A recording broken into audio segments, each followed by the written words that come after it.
Wow, look at this. I think we just made it. Hey, everybody. Thank you so much. This is exclusively Van Halen. This is a podcast, so you can listen to the show. You can watch it. You can save it. There we go. We're live on Facebook, Johnny Beane. There we go. You guys are awesome. Make sure you're subscribed to the channel. And hey, if you'd like a chance to win the Eddie Van Halen FUNKO Pop, you must say something in the chat. Just say hi, let us know where you're watching from. And yes, everything is okay. We had an earthquake about 2 hours ago. Everything's fine. We're all good. All right. Exclusively Van Halen. Let's do this. Here we go. Hey! This is Michael Anthony right here, and you are watching exclusively Van Halen on the Johnny Beane TV. Keep it there. Woo! See ya! See ya!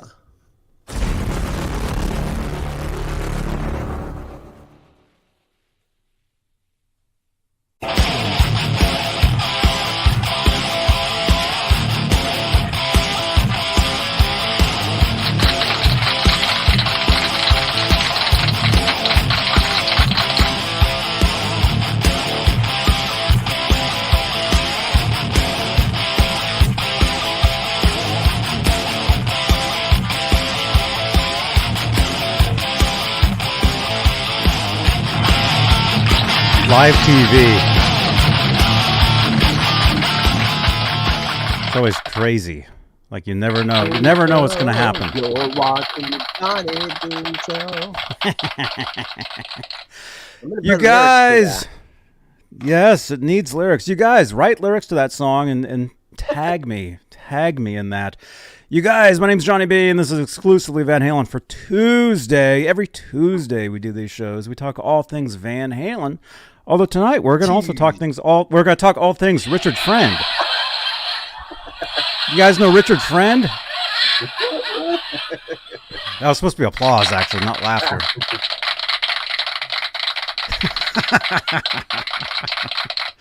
Yeah, long-time viewer of the channel here. We were just talking backstage, and Richard, you said you've been watching this channel. You go way back.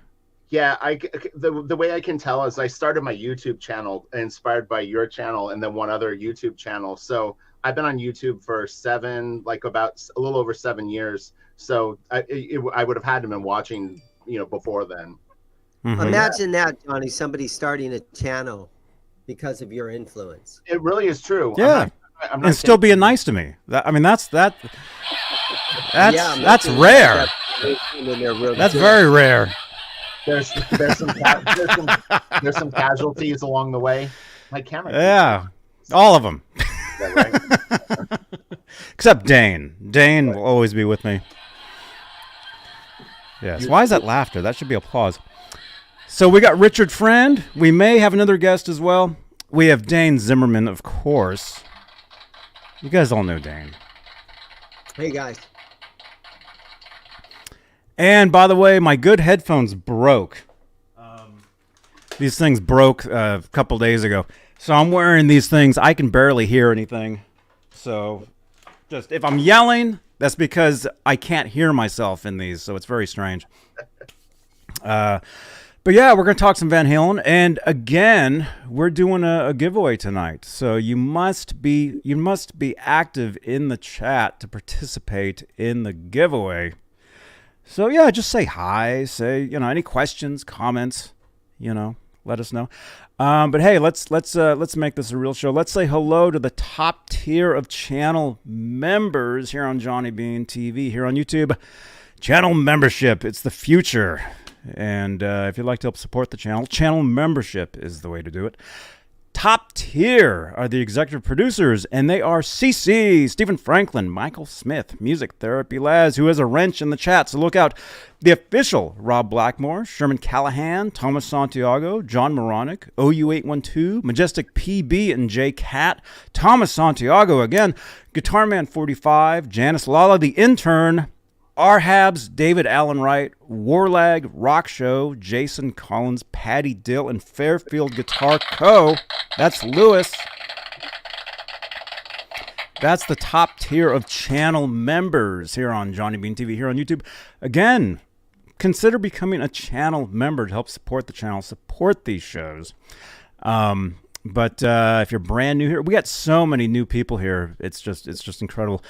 If you're brand new and if you'd like to help support the channel in other ways, super chats is a way you can help out. And here on Johnny Beane TV on YouTube, we got something pretty cool.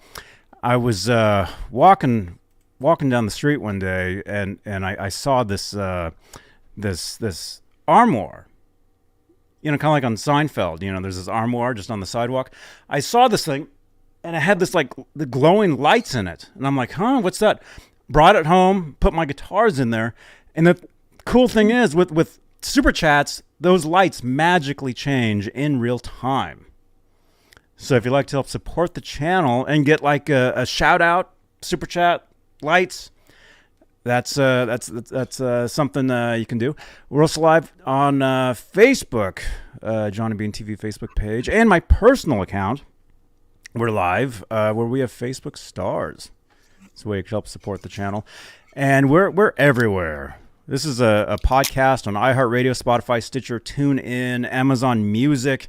We're on TikTok, Tumblr, Facebook, Instagram, Twitter. We're everywhere, so make sure to follow us. ! Link in the chat will give you everything. So yes, dudes. Johnny, Ned seems to have run from your. Here, you found him? Yeah, wait, Ned, you found him. You found him. Oh my gosh, Ned. Here, let me hand him to you. Can I hand him to you? Well, my arms aren't long enough at the moment. Here, let me see if I'll hand him to you. Here, ready? Here you go. Oh. I don't. Oh, he's not in there. Oh, he's not. He's not here at the moment. I don't know where he is. Man. But when I see him, we can try that trick again. We'll nail it at some point. Then you can use it as your story. That really was Ned. That's amazing. You actually have two Neds. I just have the one. Sisters. Sister Neds. Sister Neds. So I decorated my background in all things Van Halen. I've got the Japanese book that's pretty rare. Oh, dude. I have two of those. That's amazing. Yeah, I don't have that. I've seen it. I've heard of it. But they're about like, I think when I got mine, they were about $80, $75, $80. Mm-hmm. But it's so good. I'll snap some photos. I mean, they're so methodical with going through Ed's gear and stuff like that. It's very, very interesting. Yeah. Yeah. Do you have the what were they called? John Biel. What were they? It was the Guitar Man, was it? Did you have those young guitar ones where they really get into the gear and they had the best photos of all that stuff? While we're talking, Is that a compilation of that stuff, maybe? Yeah, it is. And some of this is from the Guitar Man. There you go.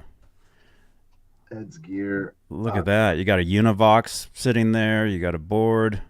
The bomb. Oh, there it is. Yeah. Look at that. Incredible. Incredible stuff. They go through all of his guitars. He took the V. It's crazy. Yeah, the Dean. I was just watching the interview with Chris Holmes. Did you see the interview with Chris Holmes where he talks about Ed and their friendship? Was that the one with Jeremy? Yeah. Yeah, I saw that. It was a while back, I think. I'd never heard Chris Holmes talk about Ed. It was very interesting. I could honestly listen to 2 hours of Ed stories from Chris. It would be amazing. Mm-hmm. I know that they both had guitars built right there at the Charvel plant. Yeah. Back in like 1980 and 81. He was saying that they both had the Ibanez Destroyers, the Carina ones. Then Ed had messed his up, chopping it up. Mhm. Right. Lost the tone. Made for a good album cover though. Yeah. Classic. Yeah. Yeah. That was always one of my favorite album covers. Yeah. The Oh, yeah. Women and Children First. Yeah. Mhm. That one. What do you think? What's your favorite Van Halen album, Johnny? Do you have a favorite? I mean, for years. Are you on VH Links? I mean, I am, but I don't. I'm not active there, but I am signed up. Mm-hmm. You know, before you answer that, Johnny, Okay. I was watching a little bit of that channel called Sea of Tranquility. Okay. And those guys, Steve Pardo and those guys, they were talking about Van Halen. Okay, and the Martin Popoff guy, I believe his name was, he said, now look, most Van Halen guys are going to say that the very first album is their favorite album. Yeah. But if you're going to say that the very first Van Halen album is your favorite album, then that means that Van Halen didn't get any better as albums came out. The first one was the best, and then they got a little bit worse album after album after that. So if you're one of those guys that think, the first album is the best, then you kind of gave up on them after that. And he was also had the first album. They went in there and they seriously tried to play by the book and make it nice and tight. But Van Halen is a lot like the Who, where they would cut loose and jam. And they had this magic about that, like the Who sort of had. And so that open jam, just ripping it up kind of style came in later albums, but it really wasn't on that very first Van Halen album. So yeah, I got that off a little Sea of Tranquility last night. And it was kind of a valid point. All my friends growing up, I think if I were to ask them collectively, they would probably all say Fair Warning is their favorite album. I've always leaned towards Van Halen 2. I absolutely love Van Halen 2. I don't know what it is about it. It's it's uplifting. It's the acoustic stuff is so good. It's such a great album. Yeah, Dead or Alive. Yeah. But I love really 5150 though. I mean, like for a Sammy album, I think 5150 is nearly a perfect album,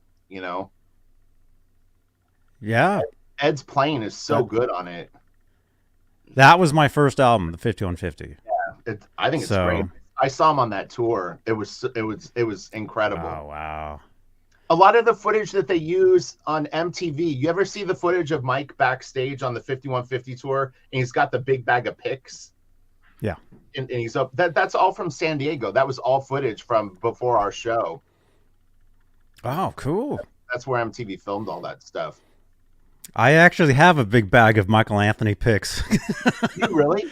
Given to me from them, yeah. Wow. Yeah, they're actually in there. You guys have never seen them. I've never showed them, but one of these when days. You say my show, what exactly were you talking about, Rich? Oh, wait. Say one more time. I'm sorry. You said my show, and he had a big bag of picks. What show exactly are you talking about? The concert that I went to. MTV did like a sort of like on the like it's back then we didn't get footage like you do on YouTube. So like I mean any like live footage, especially of a band like Van Halen backstage, back then was gold. But there's I think it was Unleashed. It was a special called Unleashed. Yeah, in '86. A lot of the more casual scenes with the band were shot at just coincidentally at the San Diego show, which was the show that I saw. Yeah, the show that he was at. Yeah, that's cool. Yeah, it's kind of neat when stuff like that happens. The planets line up and you're connected to something. Yeah, it's so different now, but I actually forgot. Like just saying that, I never really think of this, but I saw Van Halen on the Monsters of Rock tour too, up at the Coliseum. And they were great. They were so good. Yeah, I wanted to go to that, but I was too young. Plus, they weren't in my state for that. I was in Nebraska, and the closest show was like Kansas City. So my first Van Halen concert was OU812 tour, which happened after the Monsters of Rock. It was like the winter right tour where it was them and a band called Private Life that Edward had been producing. Yeah, it was that was my first show. So for me, 0812 era is very special. I mean, it all is, but But anyway, so you had asked what my favorite record was. I said, are you on Van Halen links? Because for years on there, it says my favorite record is Women and Children First. Okay. Oh, that's probably my second favorite. Because there's something about that record that's just not, you can't really date that record as far as production. You really can't. There's nothing on that record that says, oh, it's really, you know what I mean? Dave is a genius. I mean, Eddie is too, but Dave, I mean, Dave is like, man, one of a kind. There's no one in the world like David Lee Roth. Yeah, he's so creative. Yeah. You got to take the good. You got to take the good with the bad with Dave, though. That's the only downside. Yeah, I know. But yeah, so I bought 5150, and then I bought the first album. So I grew up on both eras all together, and then everything that came out after that. I mean, I would dig back. You know, I had a paper route, and I would buy the Van Halen records and stuff. But 0812 came out brand new for me. I bought it brand new, and then everything, since then. Yeah. I genuinely thought that Gary Cherone was quite good live with Van Halen. I mean, it's very different than Dave and Sammy, but I mean, there's like almost a full show on YouTube of him. I think in Australia, he's kicking ass, man. To step into those two singers' shoes, I mean, he did a great job. I mean, for what he was up against. Mm-hmm. Yeah. I loved that record. Yeah. I mean, but it's very. I listen to that record now though, and it takes me back to a very weird time because that's when I was living with Desmond Child. Right. So every time I hear Van Halen 3, it totally takes me back to being in Desmond's studio. Yeah. Having all these rock stars around me, Bon Jovi, all this stuff. So crazy. So it takes me back to a really intense time in my life. Can you talk about it's funny being a fan of your show for so long, and there's like all these stories that you kind of touch on, but sometimes I don't know the origin of them. How did you originally meet Desmond Child? Because I mean, he's like, one of the most famous songwriters, literally of our, not just of our generation, of the last 100 years. Yeah. But first, we have another special guest, all the way from his studio, Paco. Oh, nice. Paco. I think your microphone's off. Everything's backwards. We can't hear you. What? He's doing sign language. Oh, wait. If we could put him in a little box like in the corner. Oh. I think we could actually do that now with StreamYard. We can actually rearrange everything. His studio looks cool. Oh, he's got an amazing studio. It looks nice. I want to see his guitars already. Oh, it's awesome. He actually plays a lot of Van Halen. Kramer. It's Kramer time. Yeah. Paco, try. Let's see. Look at your. Well, it says you're not muted. He may have muted his own. He might have muted his own mic accidentally. There. Well, I saw he just unmuted there. Try. Go into your settings and for StreamYard, go to your audio settings and make sure you click on whatever your active mic is. It might be the mic that's in your camera. Maybe. Or I don't know. So while he's fixing that, so you would ask. How's that? Is that better? Oh, that's better. We got the echo though. Oh, you got the echo? Okay, let me. Yeah. So I need to mute it.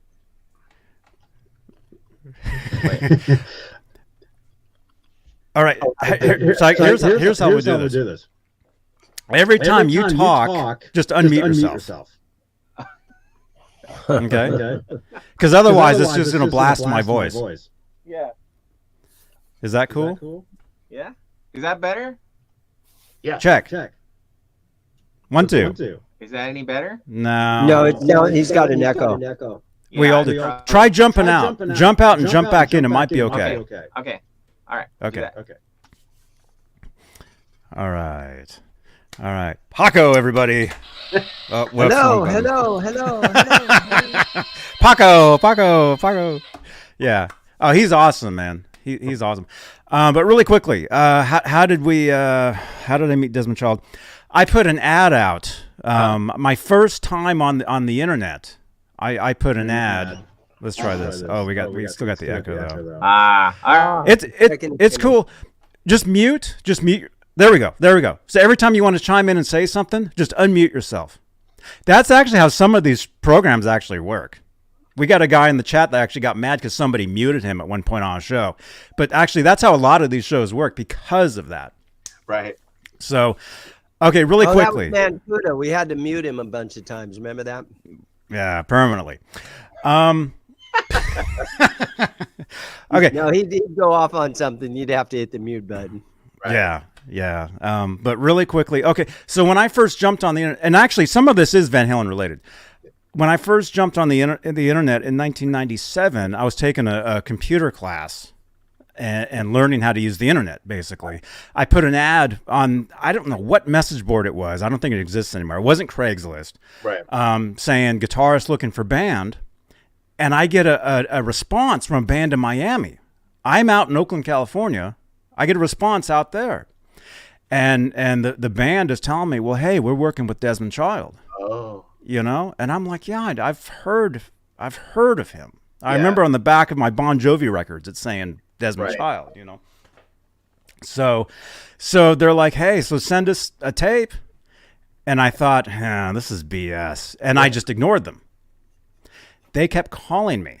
Eventually, Desmond Child is calling my house, saying, hey, you know, we really want to hear your tape. You know, you're not showing your cards. He said something like that, you know. And so, and again, this is, you know, the very early internet. So nobody knew what the guy looked like, you know. I'm like, is this legit? You know, but they sent me a plane ticket. They sent me, you know, and he faxed over a stack like this of his songwriting credits. Right. Literally. Yeah. Every song on there you knew. Everything. So, and this was 1998. This is 1997 when this was. So this is before Ricky Martin, before I think Leanne Rimes, before Katy Perry. You know, all the stuff that he's done now.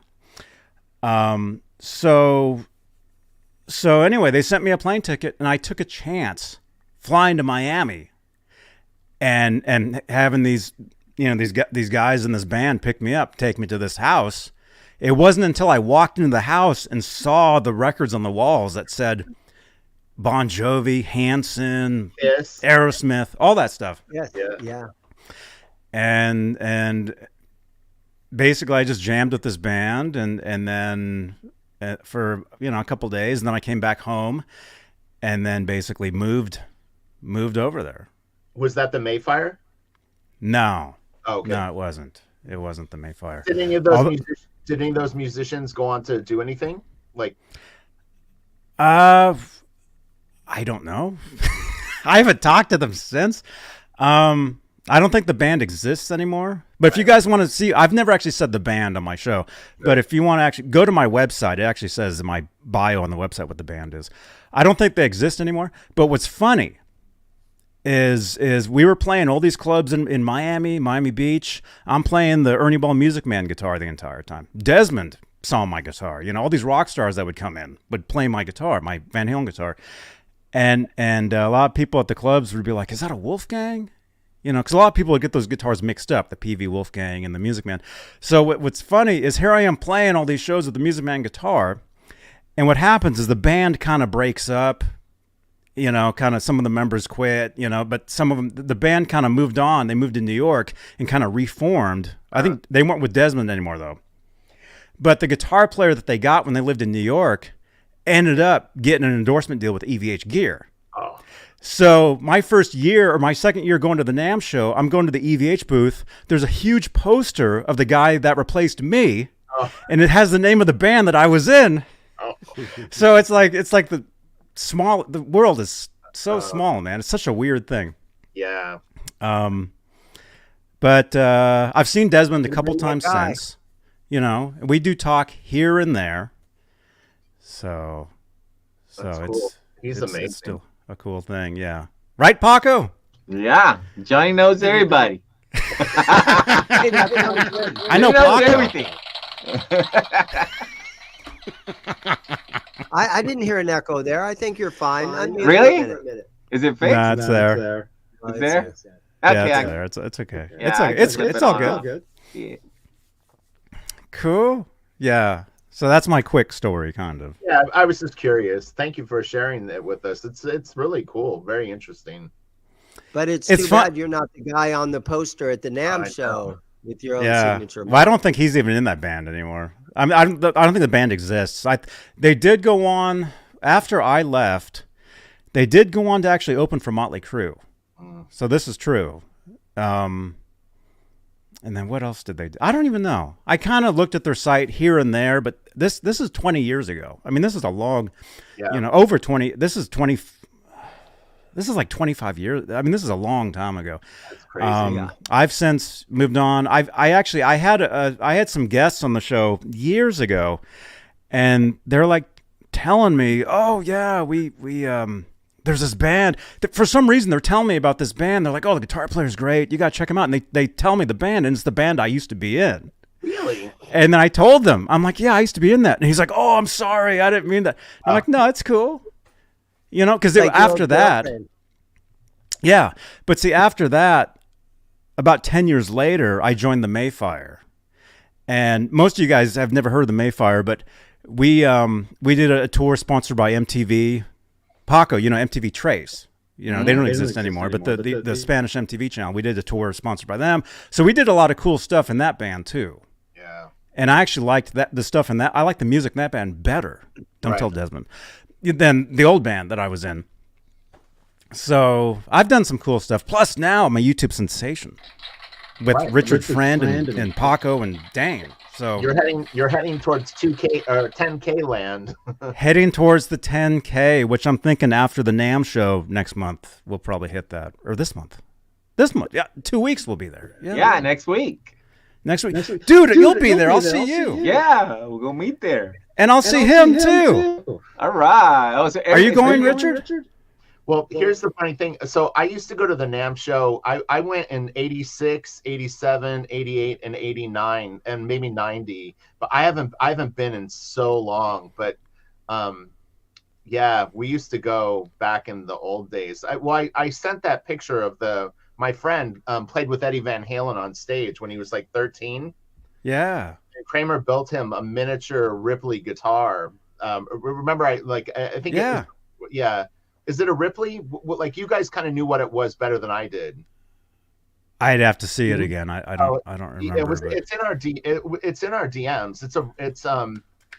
It's a like a miniature Kramer that they built for him the following year.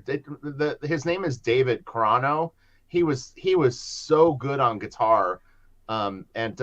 Just Eddie brought him up on stage and he played at NAMM in probably 80. What year would have been? Probably 85 or 86. He played on stage with Ed at the NAMM show, and then they hooked him up with that guitar. It might have been 86 or something, because my friend Michael was the winner of the NAMM guitarist for the practicing musician giveaway. Right. Of the Kramer guitar. Right.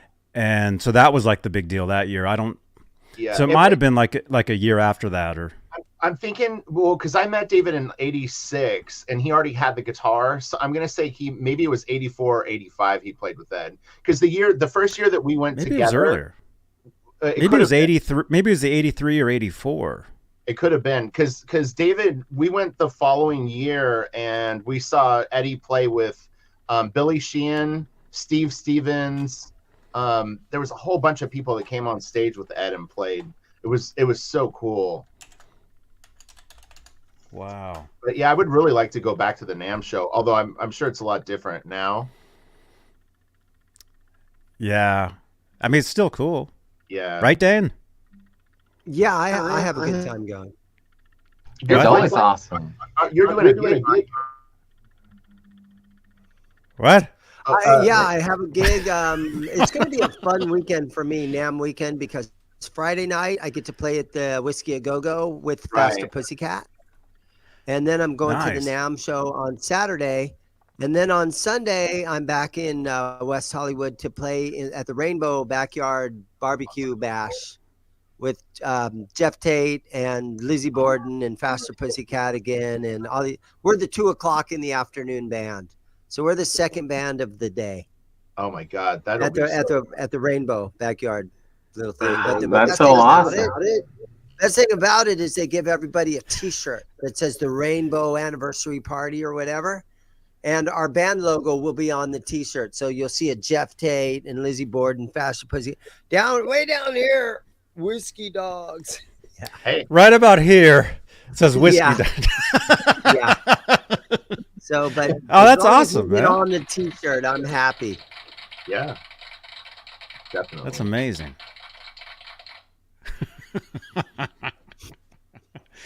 Wow, man. Paco, did you hear we're giving away a Funko Pop? Another one? You're always giving them away. I have all of them. That's awesome. Did you see the one a fan made for us? Did you see that? I saw the photo. Do you have it? Yeah, I got it. Look at this. Everybody has their own Funkos now. A fan from Brazil made them for us. Like, it's so cool. Look at that. That's funny. That looks just like you. Oh my gosh. Yeah. You're Look at that. He doesn't have a mouth. Dane? Look at that. He doesn't Dane have a has mouth. his own one? Oh, did you get? But that's not a real Funko though. That's like I mean, they made in Brazil. It's like made of porcelain or something. It's kind of a cute detail. Fancy.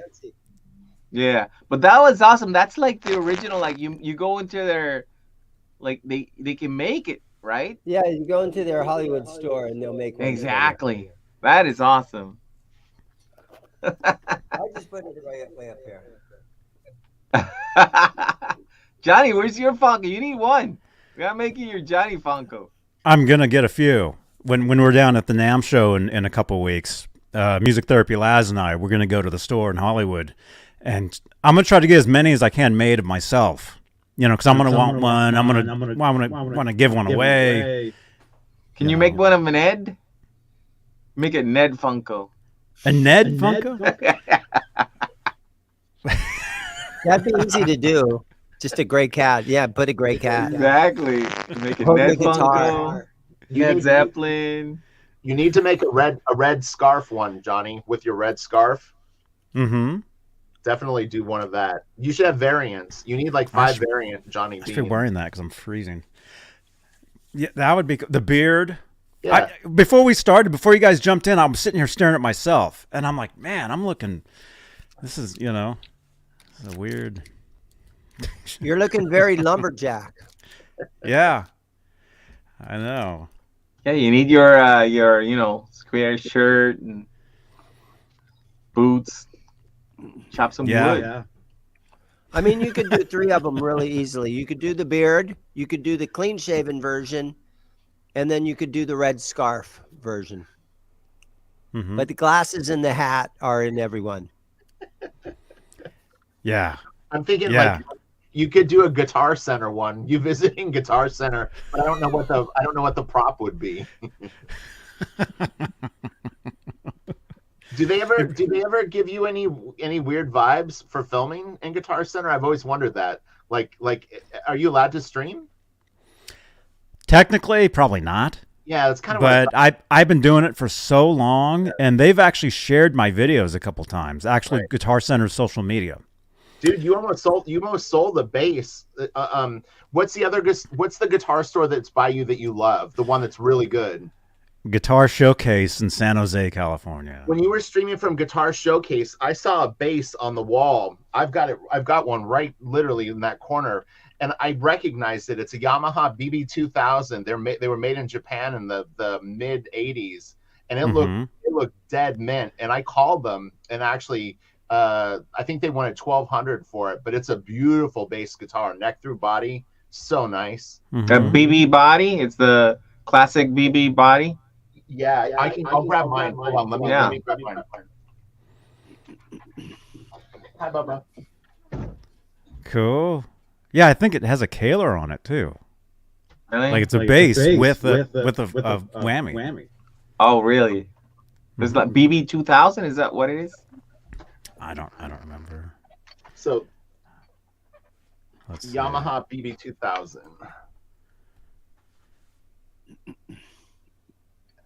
Yeah, that's the old Japanese thing. What's funny is, well, here, I'll show you the back. Cool. Yeah, it's awesome. Are you on dial-up? It's awesome. Your internet switched to like AOL all of a sudden. It's kind of weird.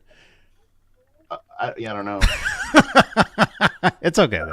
But mine's a Kaler, which is funny that you said that, because the one that they have there, the one that they have there is a hardtail. And it was the purpose of a Kaler on a bass guitar. Actually, what is the purpose of putting a Kaler on a bass? Well, it was 1986, and that would be the only reason. It was like you know, you were like tapping and yeah, even on bass. Yeah, Billy Sheehan would be able to tell you what you could do with that thing. If you handed it to Billy and said, "Billy, show me what you can do with a Kaler on a bass," and he'd be like, yeah, he'd figure something out. I had those Talus albums before he joined David Lee Roth. Some good shit. Yeah, I went and saw Talus open for Yngwie. Oh. And I was like, holy crap, I need to practice. I know, right? That's all that did. It was like going to school. It was like going to guitar school and being like, shit. Yep. Oh my gosh. Well, that's good for you that you think you need to practice. I think I go like, I got to learn to play. Yeah, I had to practice a lot. But yeah, that was pre-David Lee Roth, so it was probably 84, 85, or maybe early 86. Probably right when Yngwie came to LA for Shrapnel. You're friends with Mike Varney, Johnny, or no? Do you know Mike Varney? I've met him at Jason Becker's house. Actually, he's in this. You saw the video. Yeah, really quickly. I'll show you guys the video. Where is it? I have a clip. Right here. This was in 2010 at Jason Becker's house. All right, Johnny Beane hanging out with Big Pimp Jason Becker. Hello, Jason. This is all right. Damn, Jason's so goddamn handsome. Look at him. All right. And there's Mike pimping Varney over here, and then Dan, just god damn it, sexy. Too fucking sexy.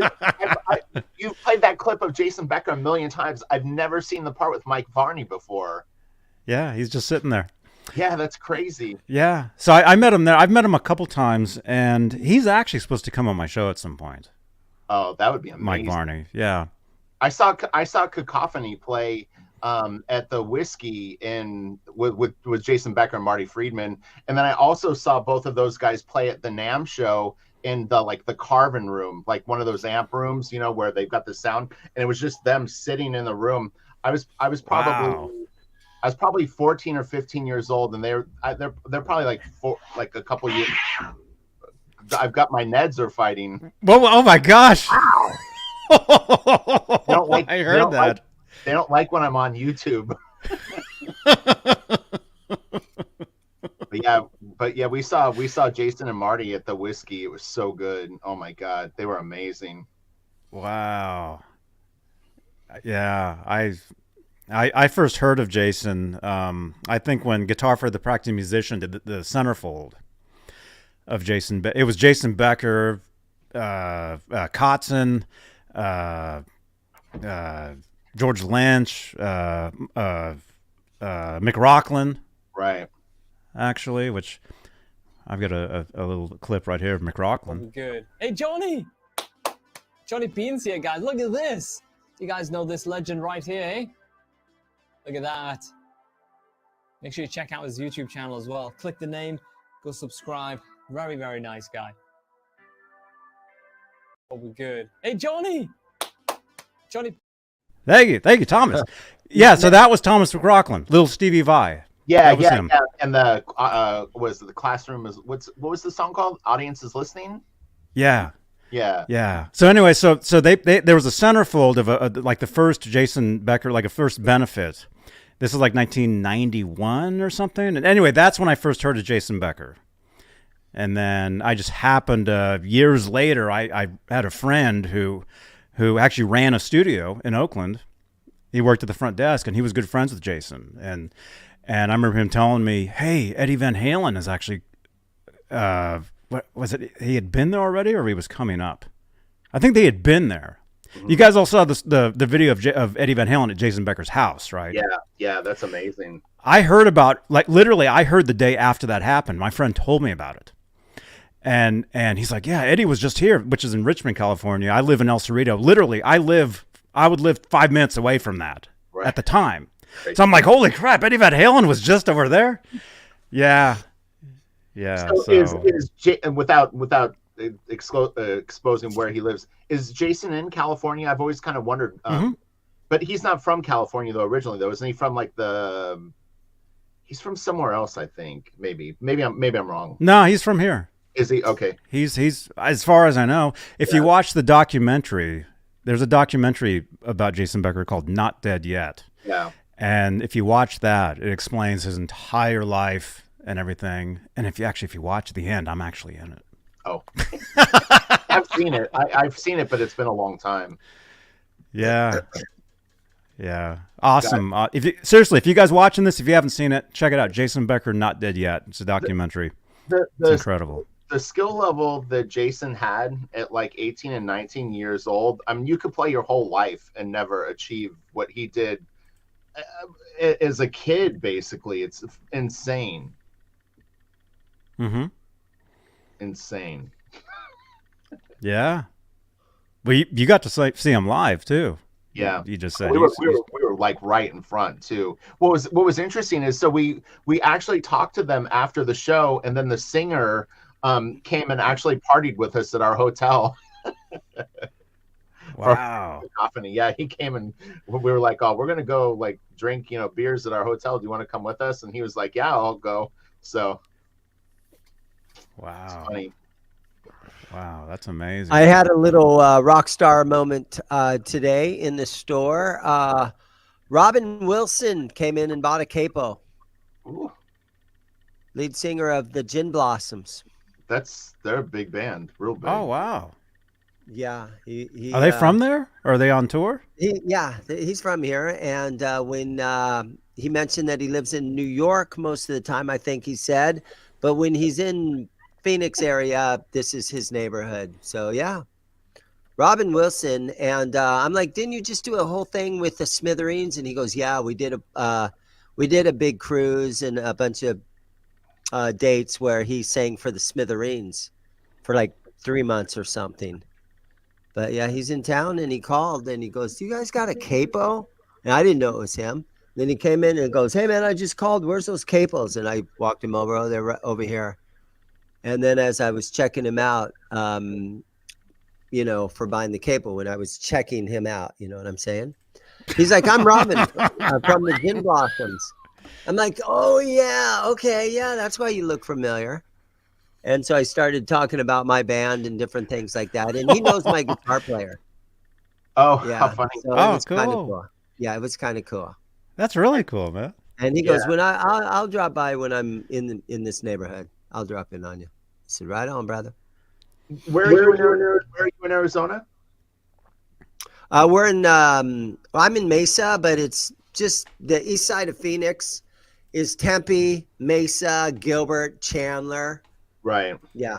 East Phoenix area. My mom lived in Chandler. My dad actually lives out in Apache Junction. Oh, nice. Nice. Yeah. Apache Junction is like one of those top 10 places to retire because Right. it's inexpensive to live there. Yeah. And it's super hot and you're out in the desert, but you know, seems like there's plenty of water. There's nice views of the mountains and stuff like that. They got a little bit of a meth problem out there, but I'm sure your dad will be fine. Right. Oh my gosh. Once in a while, guys will get lost. Yeah, they'll drive out in the desert and they get lost, or they'll go on a walk and they'll end up in the mountains. He says So he there's says an people, Amber Alert. he said Superstition Mountains is a meat grinder for tourists. Like Yeah, they'll think they're gonna go hike the Superstition Mountains and find the Lost Dutchman gold mine. yeah. Oh my There's gosh. gold in them there hills. Oh my god. But that was kind of Dang. cool seeing meeting Robin Wilson, the Gin Blossoms. So is the guy from Swiss Picks, he's in Arizona? Is that where Swiss Picks is?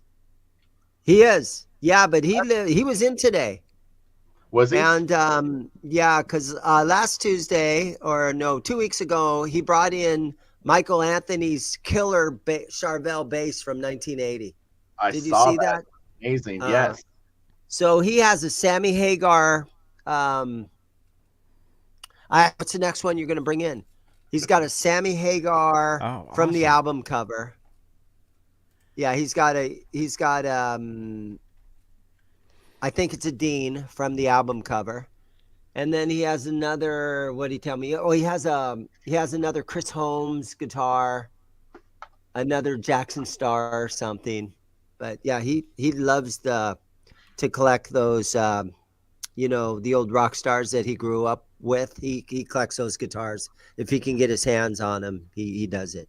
I recognized that bass right away when I saw it. I was like, holy shit. So was there I couldn't believe, like, not in a million years, when I was 16 years old at a Van Halen show and watching them play, did I ever think, oh yeah, when I'm in my 50s or when I'm 60 years old, I'm going to play that bass. Right. You know, that's like, wow.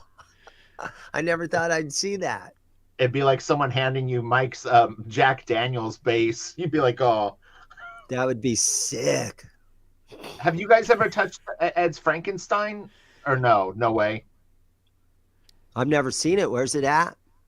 No, I don't know. Well, I mean, they always have the ones like at the Hard Rock that you know are not like Ed's, like, you know. Mm-hmm.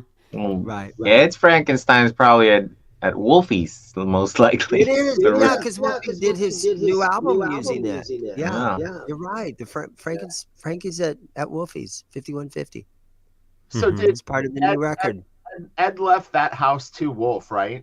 Like Wolfie owns the house where 5150 is at. I think so. I suppose. Probably. Yeah.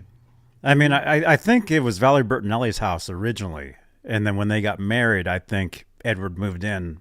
Technically, he moved in with her because Edward was still living at home. Him and his brother were still living at the house in Pasadena, even up until Fair Warning record. It's so crazy. That's not uncommon, though. The singer of Collective Soul was on Howard Stern a million years ago when they were really popular, and he still lived at home. And I remember thinking, it kind of makes sense. So here's a question now. When you brought up Ed's house, have there ever been any photos of Ed or Alex's bedrooms from when they were kids or teenagers? Because I know there's a picture of them as babies, like with the instruments. I'm talking about like when Ed had like the Cream poster on his like, you know, wall, or when Alex was 16. Have there ever been photos of that? There is a photo of them in the house where they're both standing there, where Ed has the guitar, where they're both standing. I don't think it's in their bedroom. Yeah, it's like, but there are photos of them. Yeah, and there's a photo of Eddie at the piano as a kid. Right, I've seen that. There's that, and then of him and his mom, and he's holding his first guitar. Right. You know, so there is some stuff. I mean, that's publicly out there. I'm sure there's all that actual stuff, you know, within the family. Did Ed and Alex share a bedroom as kids, as teenagers? Or did they have their own rooms? Because that house looks pretty small. I don't know. Yeah. Could you imagine the mess in that room? Like their mom's not gonna let anybody show that picture. Right. Like the mess. Go clean your room, damn it. I would say they probably both had their own room because it's probably a 3-bedroom house. The parents sleep together in one room, and each kid there was just the 2 kids. So they probably had their own rooms. So fascinating. Mm-hmm. Yeah. Have you ever been by there? There was the shed in the backyard where Eddie would paint guitars and do stuff and hang out. Not in the garage. There was a shed in the backyard. There's the guy that has the one YouTube channel where he just did a trip up there. It was real interesting seeing that. I can't think of the name of his channel. Jeff. Yeah. Yes. Yeah, I think he was just over there. Every year at NAMM, I've kind of like stopped by there. I mean, not every year, but there were some years where I did stop by, and I've, taken a picture next to that shed or whatever, The alley where he would load up his gear. So cool. Yeah. Yeah. It looks just like any neighborhood. And I mean, I think all the houses were built like just right after World War II where I live, and probably kind of up where you are. But I mean, their neighborhood looks like any neighborhood that I could drive a block or two from here and see. It's so crazy. It's a really nice neighborhood. It looks there. beautiful. Pasadena is really pretty. It's right off the freeway, basically. Have you seen Dave's house? I mean, I know you've seen probably video. Have you ever gone to that? No. Yeah. No. I can't believe Dave grew up in that house. Like his dad must have just like alternate reality for the Van Halen boys. Did you ever see the footage? I think Greg Renoff posted it on Twitter at one point. There was an episode of the Bionic Woman. Oh. That was actually filmed in Roth's house. Whoa. In the 70s. You can actually see inside Roth's house. Yeah. It looks like a museum. I've seen a photo of it looks like maybe a hallway with like a library. It's beautiful. Just gorgeous. Mm-hmm. Bionic, like Jamie Summers was at David Lee Roth's house. Yeah. So you go like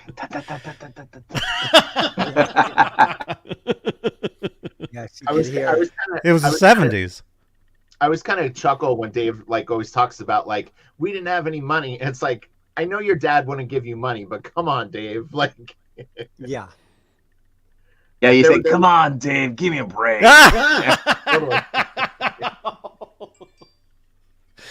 Oh my God. Yeah. Well, you know what? As a 18-year-old or a 20-year-old kid, even if your parents give you $100 a week allowance or something, sure, you still can say you don't have any money. Yeah. He did have a car. He did have a PA system when he joined Van Halen. Yeah. He did it, He had a bicycle. He had clothes to wear. Dude, the pictures of him skateboarding and jumping the tennis net and stuff like that. I mean, there's never been a more fit band than Eddie and Dave. I mean, they look like they were professional athletes. Yeah. Mm-hmm. They look they I mean, Dave still looks pretty fit. I mean, he's still at his age, and Eddie always looked fit. Yeah, it's just crazy. Mm-hmm. Well, I mean, they had so much energy on stage. I mean, that first... That's a workout. Was it the 79? Was it the footage? There was the old crappy Super 8 footage that I got a hold of back in the 90s on VHS. It looked horrible. And then somebody, that guy that actually filmed the stuff, put it out. But it has what do you call it?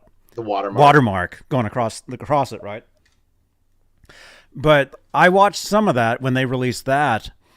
And, my first album was 5150 in 86. So I didn't grow up, on that early stuff when it was first happening.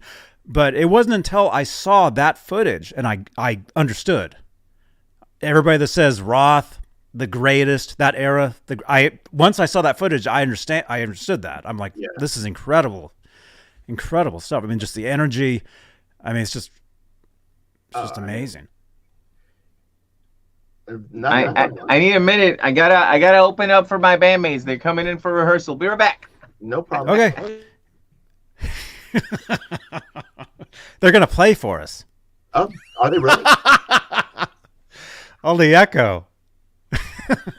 Oh, right. God, I had such a fun show Saturday night. We played up in Scottsdale for Arizona Bike Week, and we headlined this one of the stages that was at the Dirty Dog Saloon, which is a trendy little Scottsdale biker bar. But they put a big giant tent out in the parking lot, and so Arizona Bike Week is a big thing up in Scottsdale. Megadeth played at Westworld. Stained played Saturday night at Westworld. The Dirty Dog Saloon's 2 miles up the street, and we went on after the Atomic Kings. The Atomic Kings has Greg Chasson. Well, I can't pronounce his name. Greg, that used to be in Badlands, so Jakey Lee's band. And we went on after those guys, and man, that was such a fun gig. He's the one. I think my friend made his bass for him. The company that he just now endorses. He's playing. I think that's a company I know of. Yeah, Greg Chasen. He's the manager at Bizarre Guitar in Phoenix. So that was kind of cool. Badlands was good, man. Bray Gillen could sing his ass off, and Jake is a beast on guitar. Well, and the drummer is the Eric Singer, right? He was definitely on the first Badlands album. Right. Yeah, they were good. For some reason, you can't get that stuff on CD. The record company abolished it. It was because of Ray. Like Ray had kind of some questionable stuff that went on later in his life. Wow, and they just deleted their catalog? They stopped selling it, yeah. Yeah, I figured it had something to do with Sharon. Still trying to get even with Jake. Oh, no. Still messing with Jakey Lee. You can Google Ray Gillen and get the details. It's pretty bad. But Jake did a really good interview on Tone Talk with Dave Friedman and Mark Hizansky. How long ago was that? That was probably like a year and a half ago. It's a classic one. It's like 3.5 hours long, and Jake and Dave Friedman are in Vegas drinking. And once Jake is a little buzzed, he like tells all the stories. He doesn't hold anything back. Oh my gosh! Yeah, it's really good. Yeah, we see him at the NAMM show every now and again. Yeah. Thanks, Rock Daddy. You know, Rock Daddy. Yeah, he came to my gig up there. He was wasted. It was a fun show for us because we did 2 sets at the end of the night. Our second set, it was like at 12:15 or something. And you know, a biker crowd, they're drinking whiskey and stuff. So yeah, it was crazy. Man. Lots of fun. Got the Blues Brothers, like the chain link fence in front of the stage to protect you. Mm-hmm. No, it wasn't crazy like that. It was crazy like just girls in just their bras on stage with us, dancing around. Just a crazy party late at night. Dang. Yeah. Huge PA system, great stage. Yeah. So like you still play with you have all your amps and stuff on stage, right? Like you're not going through like whatever, like Axe Effects or something like that. No, I had an Ampeg with A10s. Right. That's good. My bass amp.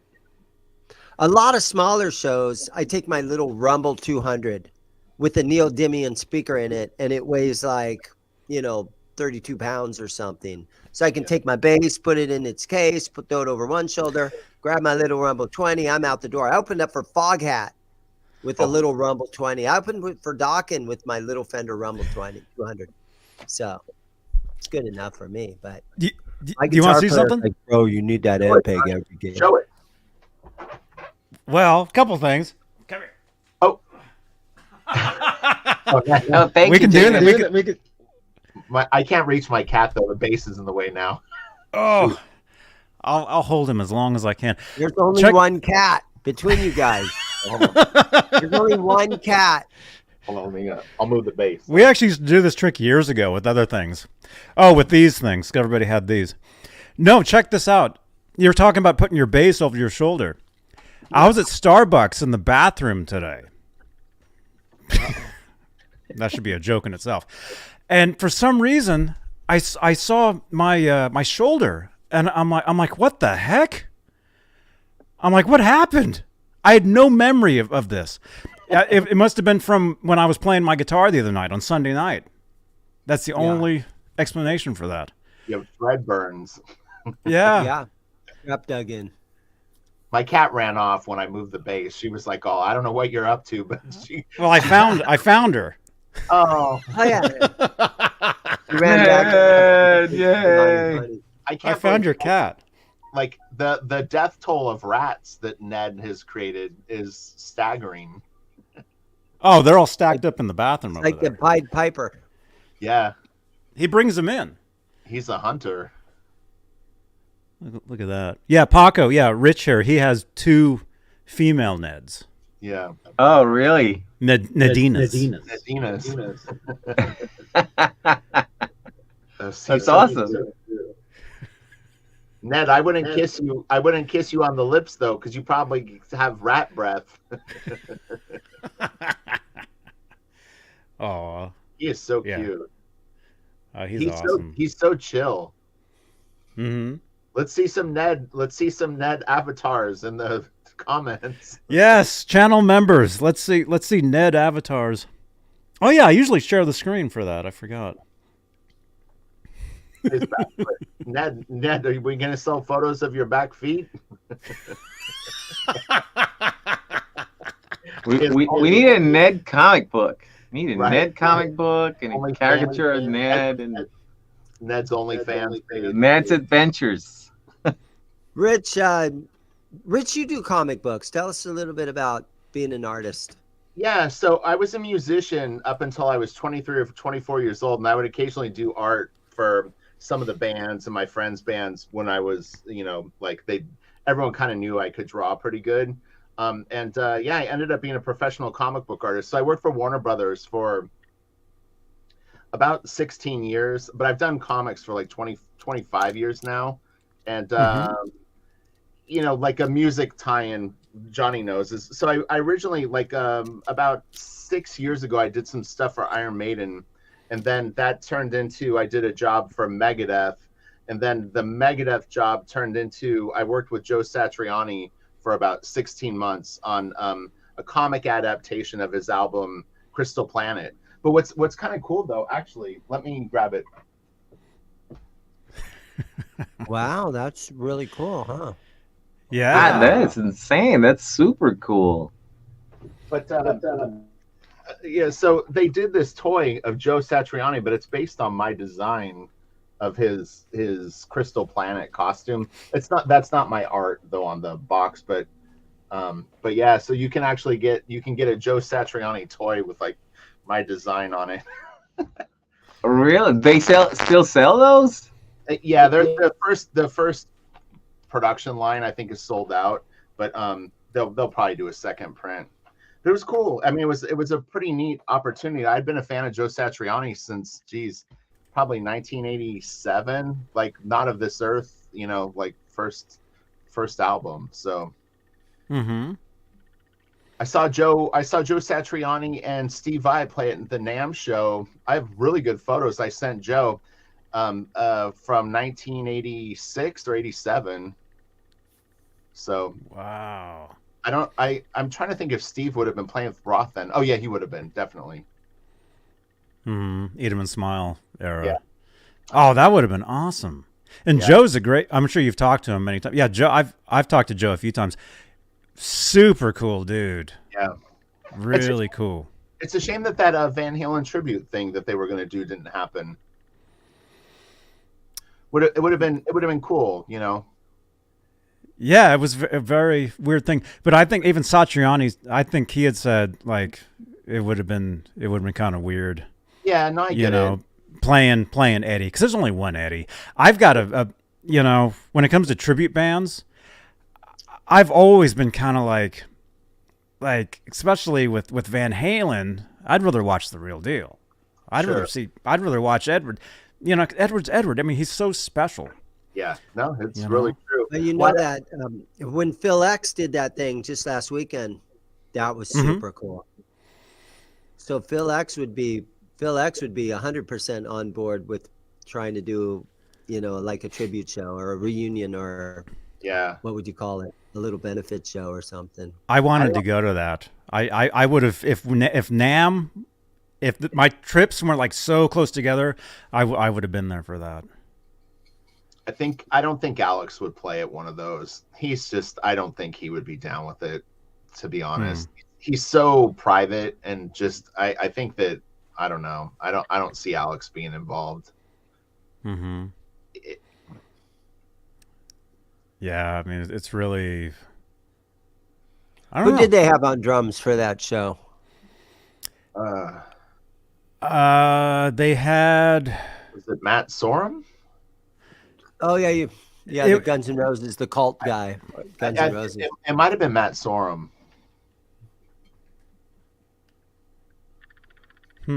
I'm guessing that it was Matt though, but I think that I heard that. They had they had a whole lineup of musicians. They had a backing band, a tribute, a cover band play most of the night, and then they had other people come up. Like Phil X was one of them. I forgot. Have you other seen people? Have you seen any of the Van Halen tribute bands? I know you were just saying that you're not really into it, but like have you seen any of them? I've never seen any of them live. We have one here in the Bay Area called Hot for Teacher. And they play the NAMM show every year at the so if you go to NAMM on that Saturday night at the Hilton at midnight every year is this band called Hot for Teacher. Right. And I was actually there one year. This goes back several years. I was hanging out with a friend of mine that knew Eddie really well, and we were walking through there, and the band's playing, and I'm like, hey, I was telling her, I'm like, hey, that bass player, he actually lives in my area. So she took a picture of him and she texted it to Eddie, like right there. That's funny. Yeah. So Brad said it was the drummer of the Aristocrats that played at that gig. Oh, okay. He's okay, really yeah. good. That guy was almost in Dream Theater too. I can't think of his name. He's insane. I saw them play one of the NAMM jams years ago. They opened up, and then I think Jakey Lee actually closed the show. I remember because he had a new guitar at the time, I think. Wait, Johnny, here. Oh, you got your cat? Oh, you found. How did Ned get over to Richard's house? Ned looks a little bigger. Oh yeah, he's not having it.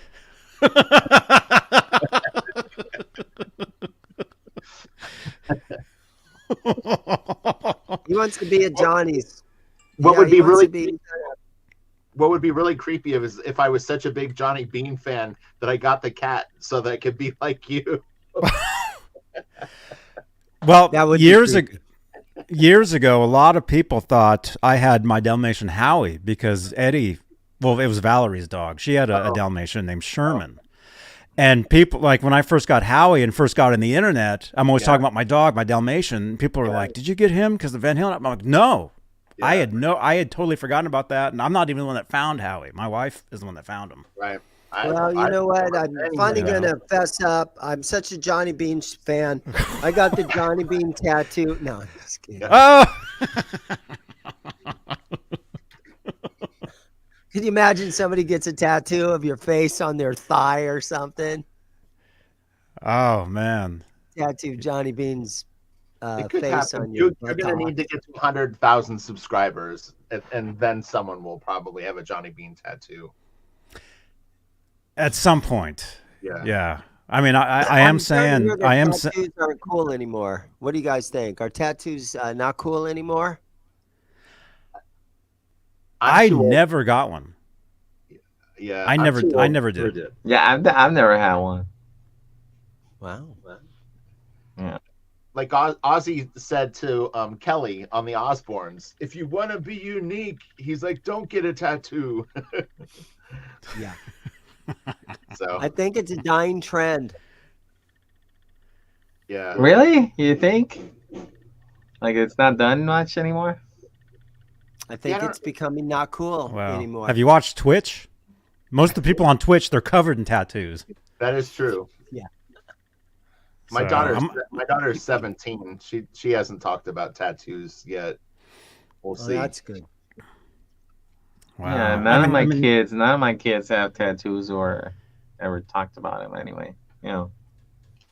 Yeah, I mean, I'd get a Ned tattoo, but then you would think I'm getting a tattoo of your cat. I'm such a fan of Rich Friend. I got his cat on my arm. There's a few because I worked on Batman for a long time and a bunch of the DC superheroes. So I've seen people with tattoos of my art, which it's a big compliment. Oh wow. Oh yeah. Yeah, it's kind of trippy. Have you ever done signings at WonderCon or Comic Con? Oh yeah, I've signed thousands and thousands of things. Oh wow. Easily. Oh yeah. I mean, I broke in 1995, so 27 years I've been doing professional comic work. So yeah, lots of signatures. Wow. And how do you come up with some of your best ideas? I've always had kind of I was an only child, so I was really into music and lyrics and looking at album cover art. But you just have an imagination. It's like a muscle, like anything. I've never really had any trouble making stuff up, even music, picture it in your mind first and then figure it out on your instrument or figure it out on paper. But I think your imagination's where it starts. Mm-hmm. And then you don't limit yourself. I mean, honestly, like my YouTube channel has got a lot of pep talk kind of things. But I think like if you look at like how Paul McCartney wrote, he always talks about like he doesn't, can't read music and all this stuff. But imagine that you in your mind, melodies in your mind, themes and stuff like that move you. And so like if you can make up a theme or a melody in your mind, then you can sit down with the guitar and kind of find the notes and write a piece of music that maybe your hands wouldn't know the pattern just from memory, So. Mm-hmm. Oh, it's a great lesson. I mean, it's a great skill to be able to hear something in your head and transpose it to guitar, or the other way around. Yeah, but I think like a lot of players, especially if you're like an intermediate player, you have like patterns that you kind of always go to. Like you've practiced, the pentatonic scale or the a harmonic minor or whatever like that. And you kind of get stuck in these not ruts, but in your mind, you might use Mixolydian and not even realize that you're going into that, theme. I don't even know any of that stuff. Yeah. Yeah, me either. I just like what? You have to understand, like, we're like, I'm a little older than you, so it's like when I was 16 or 17, if you didn't practice like 8 or 9 hours a day and weren't studying, like everything, you weren't like a musician. It got pretty psycho. It got nuts. Mm-hmm. I actually took some music classes in college just like a couple years ago, well, before the pandemic, right before that happened, and I had learned I started learning the music theory. I took some piano classes and stuff, and man, if I would have started that stuff back in the day, forget it. That's where it's at, is just knowing that stuff in your head, just understanding how all that stuff works, because you can apply it to the guitar, piano, I mean anything. Yeah. Do you play piano? I can play the intro to Love Walks In. There you go. I'll play that over and over and over. I love the piano. Like that was like my first instrument I started playing like when I was little, because my cousin used to play, so I started just playing around with it. I took lessons when I was like older, when I was like maybe 17, I took like 3-4 months of lessons. That was pretty much it for my piano. But for sure, the piano is a great instrument. It's a fun one for sure. But for sure, learning some of those scales and stuff, like I don't know the names or anything, but like playing with Halen Cruz, the pianist, it's more like a classical music show, right?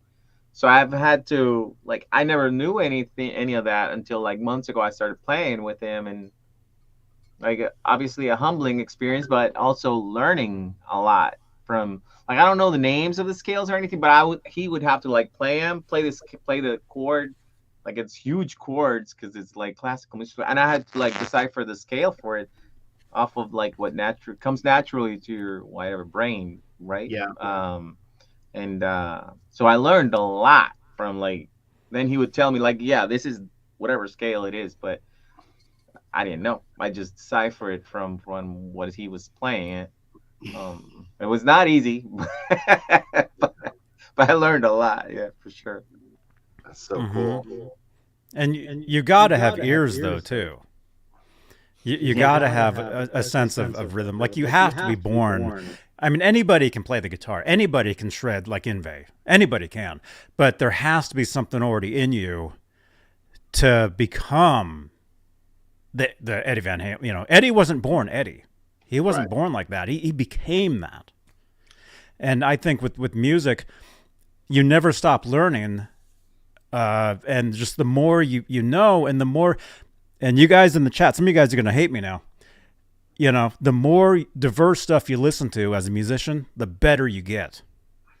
Don't get wrapped into one thing, because trust me, I wanted to be Eddie Van Halen as a teenager. And then by the time I got with Desmond Child, I had stopped all that. I became a totally different thing. Yeah. And Dane's gone. That's when he leaves. But when I was working with Desmond, he actually worked with Eddie. They song wrote together, and Desmond was he was actually the one responsible for the best, you know, those best of songs, the two new ones. Desmond was brought in to work on those first, and then they went on to work with Glenn Ballard, who, you know, worked with Alanis Morissette, Jagged Little Pill. But when I was working with Desmond, he was telling me all kinds of stories about when he was working with Eddie, all kinds of stuff, and he'd be telling me the stuff and getting me, you know, while I'm like tracking guitars, right? Tell me, oh, when Edward was in the studio, he'd be telling me, you know, whatever. But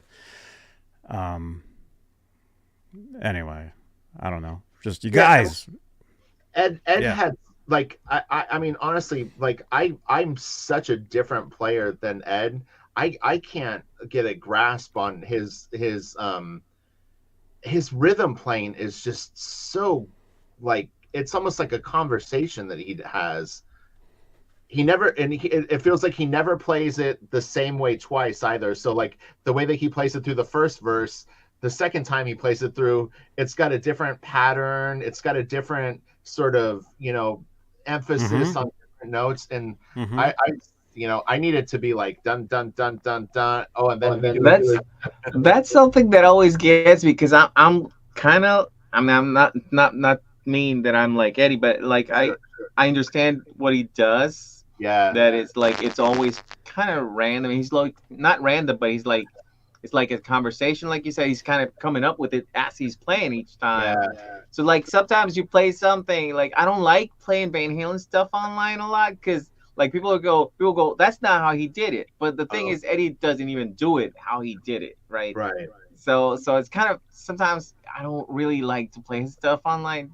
Sure. Because of that. Because people, oh, no, you got it wrong. But well, it's more closer to what he would do, like, if you do it that way.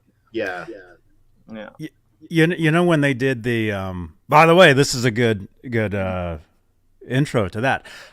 You know the live album Right Here Right Now that was released in '93, right? Which, by the way, they're re-releasing it on vinyl for Record Store Day. I think is on the 22nd of this month. And I'm going to go and find as many copies as I can in person, and I'm going to give away at least a copy on the channel here. Ooh, wow. The Right Here, Right Now vinyl. Red vinyl.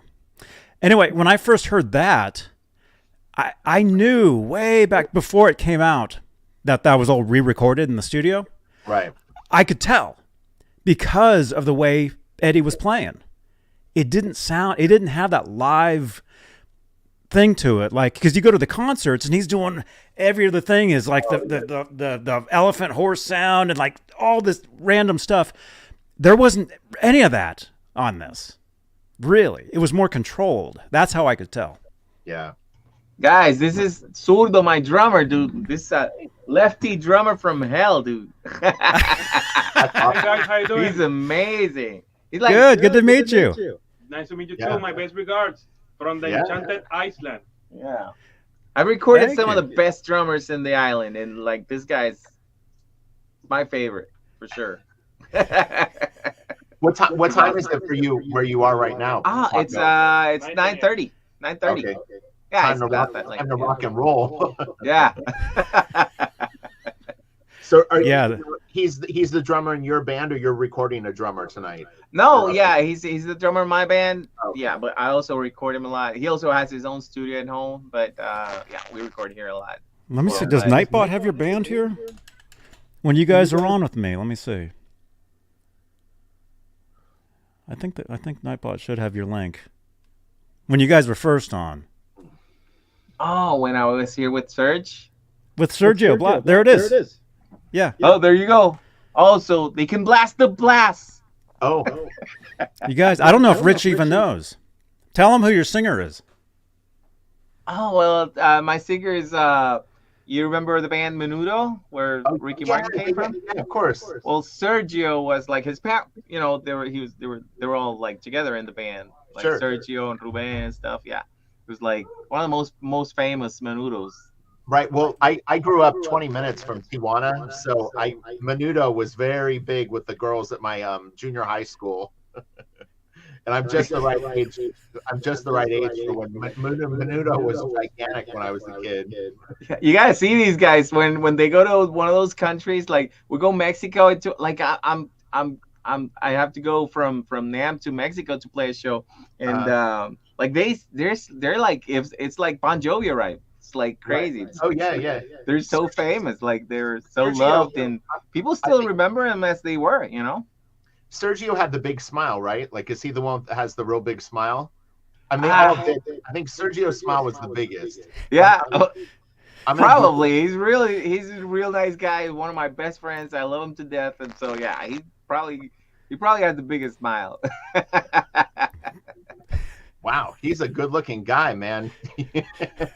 I just Googled him. Is that him right there? Here he is. Oh, you got him?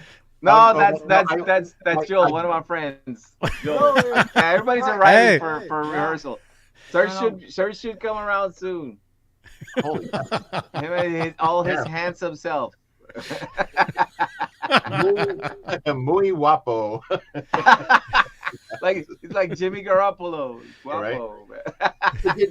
Did he replace Ricky Martin? I mean, it sounds funny because Ricky Martin's one of the most famous, but he looks a little like Ricky Martin. Like They were in the band at the same time. They were in the band together. They were in the Okay. band together. I'm not sure who the one who. Probably somebody called Rosello, I think. I'm not sure of the real actual story. History of who he replaced, but they were together. He was together with Ricky Martin, and I think like Robbie Draco was like before him, or maybe they were together in the band. At Who was some point. which one? Robbie Draco Rosa. Okay. He's the one. Desmond Child. They wrote "Live and La Vida Loca" together. Yes, exactly. That's him. Yeah, I used to let Ricky into the house at Desmond's house, so I met him. Yeah. You're like, this La Vida Loca song is going nowhere.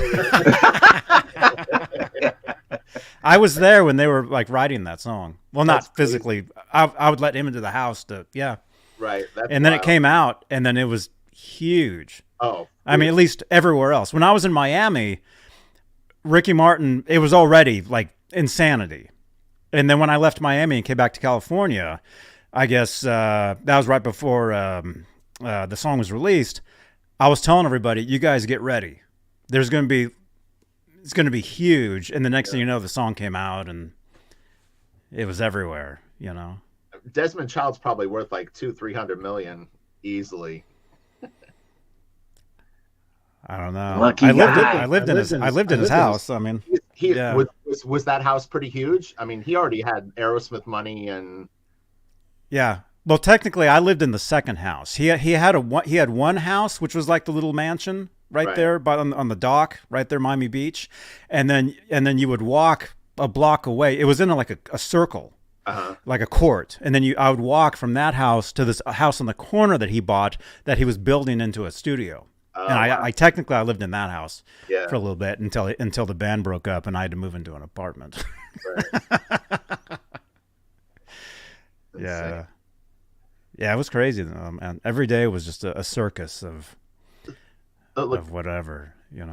So Paco, what kind of music is your band that you do now? Is it like metal? Latin jazz.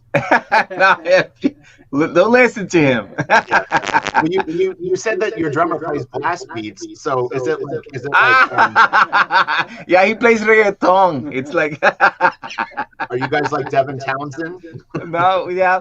Well, we play. You know, it's vintage rock and roll, guitar rock. It's very much like, you know, Van Halen in Spanish. Like, okay, so you heard David Lee Roth's Spanish album? That's probably us.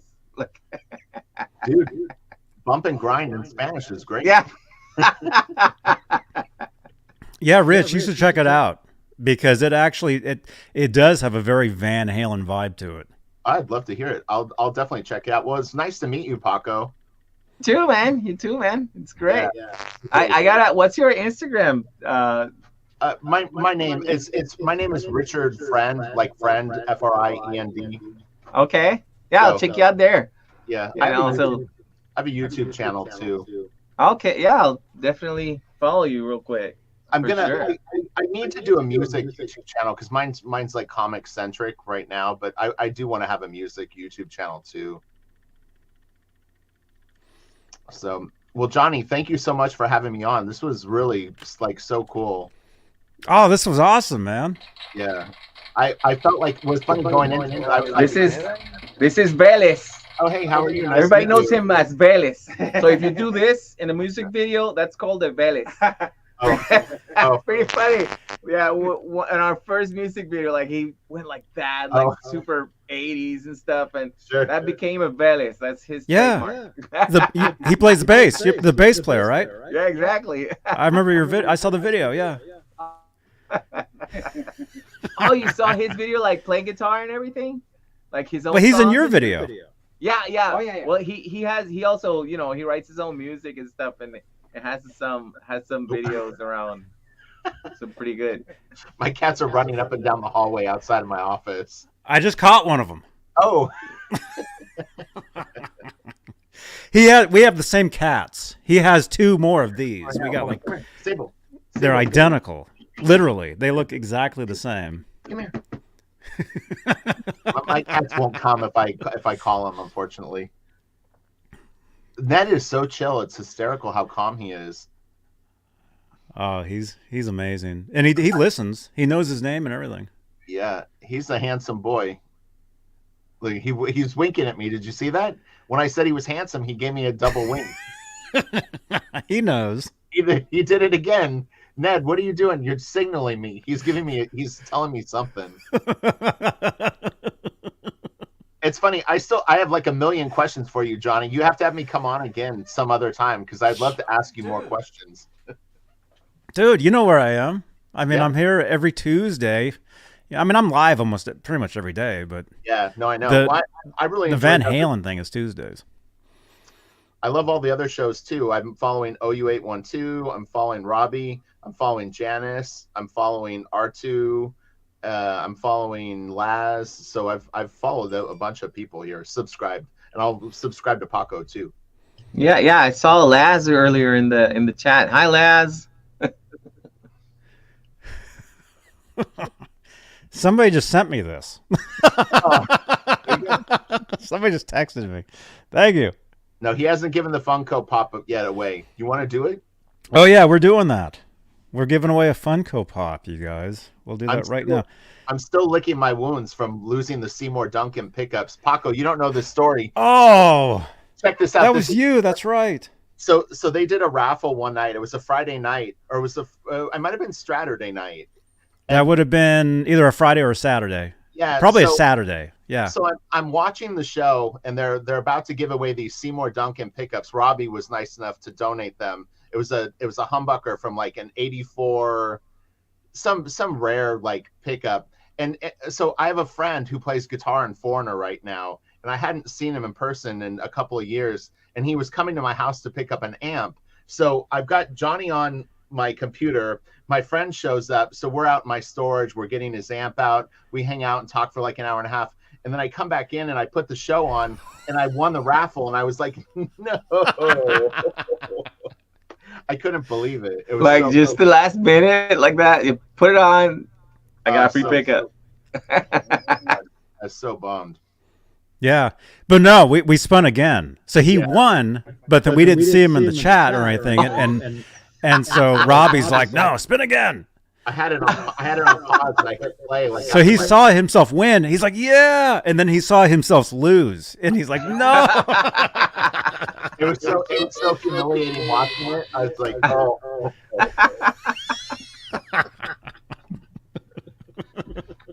And now this guitar goes to. Yeah, I did say I'm going to give away my Music Man guitar when I hit 1 million subscribers.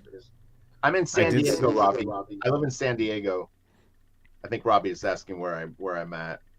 Mm-hmm. San Diego. Yes. All right, man. I gotta go rehearse with the guys. Thank you for having me over, Johnny. Pleased to meet you, Rich, and nice to meet you too. And also, what was Zimm's Dane's? What's his name? Yeah. Dane Zimmerman. Dane Zimmerman, exactly. Okay, so so I can check him on. I'll tag you, Paco. I'll tag you in all their accounts, so you'll see them on Instagram. Perfect. Cool. All right, so I'll see you guys around, and Johnny, I'll see you in next week in NAMM. I'll see you there, man. I'll see you again. I'll see you there again. Yes. All right, man. I'll see you. All right. Bye-bye. Right. Take care. Bye-bye. And then there were Paco. Paco's an awesome dude. I actually already saw Paco at the NAMM show several years ago. He was jamming out with another guitar player at the EVH booth, and I just happened to film them. And then I guess we had said something, and then he contacted me like 2 years later saying, "Hey, you don't remember me, but I met you at the NAMM show." That's how we hooked up, and how he's been on here. It was because of that. And then let's see, I changed the thing. There we go. Let's see, what was I gonna say? Johnny, I think Andy Summers is on line 1. I'll play that. Yeah, I'll play that as an outro. Oh my goodness. Yeah, he's touring, man. He's actually touring. I know. I was just talking about how cover bands are kind of weird. Yeah. He's actually playing guitar in a Police tribute band. Call the Police. Called the Police. But the difference is the guys that are in that band, they're already established rock stars, like where they are in Brazil. Yeah. So it's not really like a cover band, tribute band thing, but they get together and they play the songs. But actually, he's actually playing, I think the East Coast. He's playing some other shows solo coming up, and people are messaging me saying, "Oh, I'm going." They're going, and I'm like, "Oh, you know." I'd love to see him. I saw the Police on the Synchronicity tour. Wow. Yeah, it was they played at San Diego State University with Oingo Boingo, and I got one other kind of like new wave band. But man, the Police were so good. Oh my god. Was it a stadium? No, it was like almost like on the football field for like at a college, like San Diego State University. Mm-hmm. So like outdoor show. Football field. That's almost like a stadium kind of a thing. Yeah, because that was their biggest. I mean, oh, they were huge. They were so popular at that point. Yeah. Oh man. Right on. All right. So do you have to split? I know I kind of got to go make dinner. I can hang out for let's do the raffle and then okay. I'll go. Okay. You guys, say something in the chat. We got 84 entries. Press a number, do whatever you want. Just say something in the chat. You have to say something in the chat to be entered into this giveaway. And again, so we're giving away Eddie Van Halen FUNKO Pop right there. I mean, I've got this one here. I have one in the box. See, I mean, this one I just took out of a box, but to make it look like it's brand new, there you go. I mean, they're all brand new. They're all new. I've got a whole like stack of them here, and I give them away. If you guys are brand new here, I give away Van Halen memorabilia. I've got albums. I've got all types of stuff. Tuesdays is the Van Halen show. So if you're brand new here and you liked the show tonight, smash that subscribe button and join us every Tuesday for the Van Halen night. So, okay, we got 86 entries. Eddie Van Halen FUNKO Pop. Good luck, everyone.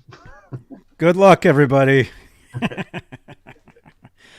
Let's see. Here we go. All right, the winner is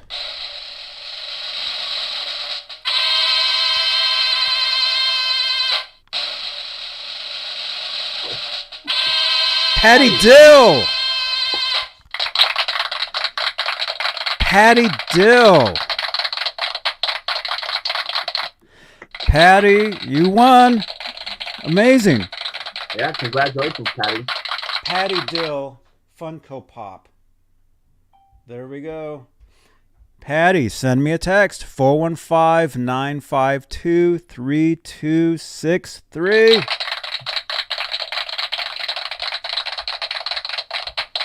Look at the chat. They're going crazy. My goodness. Yeah. Patty in the chat. Patty in the chat. Sounds Irish. Patty in the chat. Oh my gosh. Well, that was a blast, Johnny. That was so fun. Yeah, dude, come back anytime. You know where I am, man. I do. You're on YouTube. I'm on YouTube. I'm on Facebook. I'm on Instagram. I'm on Twitter, TikTok. Are you on TikTok? No, my daughter is. TikTok is awesome.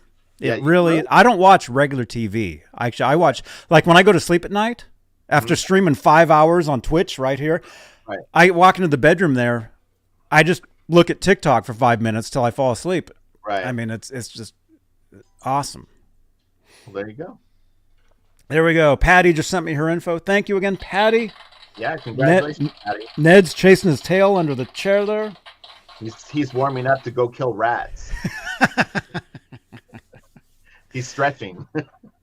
Yeah. So you guys, smash that subscribe, smash that thumbs up, and actually let's get your channel in here too. Okay. Yeah. Thanks. Let me. Robbie, I enjoy your appearances on Johnny quite a bit. Friday and Saturday nights are quite fun with you, and I always like your guitar information too. He knows a lot of stuff. Yeah, his whole Kramer background is really interesting. Mm-hmm. There we go in the chat. There you go. Oh, thanks. That's Richard. That's Richard's YouTube. Smash his subscribe button. Oh, thanks. I'm creeping up on 30,000 subs, which is pretty exciting, but it's a slow burn, man. Oh gosh, it's like creeping. So, But well, I've been struggling for 17 years to get to 10,000. Yeah. I don't understand. It's funny because there's a part of me that does wonder why it's so hard for a Van Halen channel. I mean, I found you, and I didn't know you before YouTube. There's Van Halen's a kind of competitive topic, a little bit. I mean, I run things very different now than I did back in the day. Yeah. I mean, I've been doing my channel really for 17 years. There was a lot of things I did that pretty much like I knew, like now thinking, oh, I shouldn't have done that. Right. I shouldn't have done that. The last, however many years shouldn't have done that. It shouldn't, but things now, things are totally just growing. I'm getting, more. We've got so many new people here now, not just on YouTube. My Facebook is going, I've grown a Van Halen Facebook to 60,000 members. Yeah, I've heard you say that. That's really cool. And Instagram. I mean, so I've grown a lot of different places over the years, but as far as YouTube, well, I'll talk to you more off the air about some of the stuff. But I'm going to start getting more into shorts on my channel. I've never done shorts, but I think shorts are real popular, Mm-hmm. Mm-hmm. Yeah, that's basically YouTube's version of Instagram, which is their version of Snapchat, which is their version of Twitter. Right. So yeah. But yeah, we can talk about all that stuff. Any questions you have, just ask. No, I'd appreciate it. I'm into all this stuff. And I want to thank the chat too. It's so weird being on the show when I'm so used to being in the chat. So it was very, very trippy to come. It's like being on this on Seinfeld or something. I can't believe I'm here. Oh, it's cool. Yeah, and yeah, you're welcome back anytime, man. I would love it. It'll be a lot of fun. Awesome. So okay, all right. Well, thank you so much, Johnny. You're West Coast with me, Yeah. so we can anytime. It's awesome, because I'm so used to doing these shows with people on the East Coast all the time, and I'm so dumb. I didn't really know where Santa Cruz was. I had to actually Google it because I was like, "Is it like by LA?" But you're quite a bit more north. You're more by Frisco. I'm an hour south of Frisco. Yeah. Well, we don't call it Frisco. Right. We call it San Francisco. But yeah, we had an earthquake today too. Oh gosh, Actually. we had one last week. It was funny. It was right before you streamed one night, and we had an earthquake when I was making dinner. Mm-hmm. 4.5. What was yours? 4 point something. Yeah, you feel it. Oh, I definitely felt it. Yeah. See, I was on. Every time I'm like, did that really happen? I go to Twitter, Right. and somebody else actually posted this. Yeah. Somebody else is like, I go to Twitter to see if there's earthquakes. I'm like, there's me right there. Yeah. Earthquake, Santa Cruz, Bay Area, earthquake. Yeah. We have a chandelier in our dining room. I always look at the chandelier because the chandelier will swing if we had one. Mm-hmm.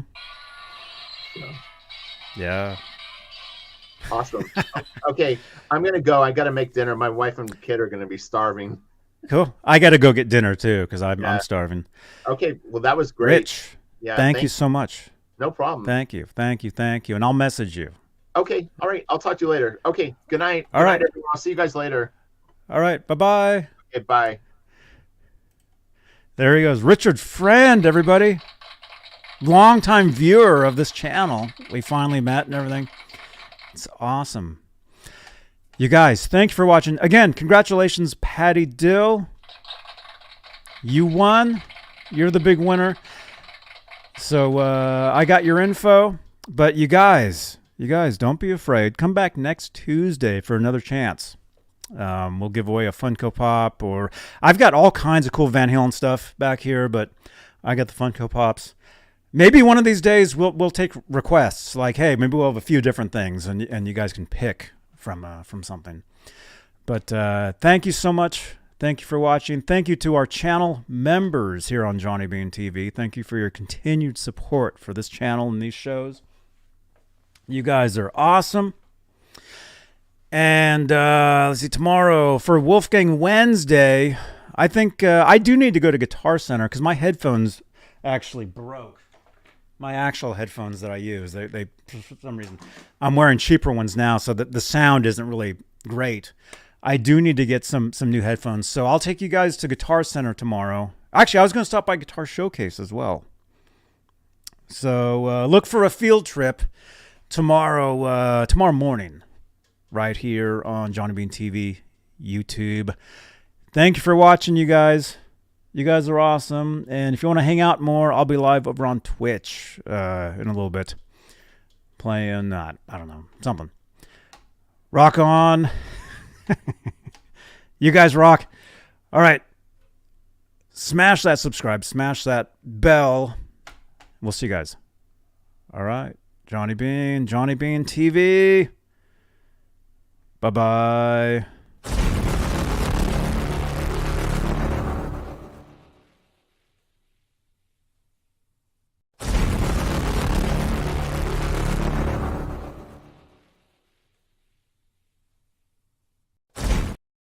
I can't find the ending of the show. I can't find the ending. Here, we'll do some B-roll. There we go. I really got to clean up. Here we go. All right, here's the ending. All right. See you guys.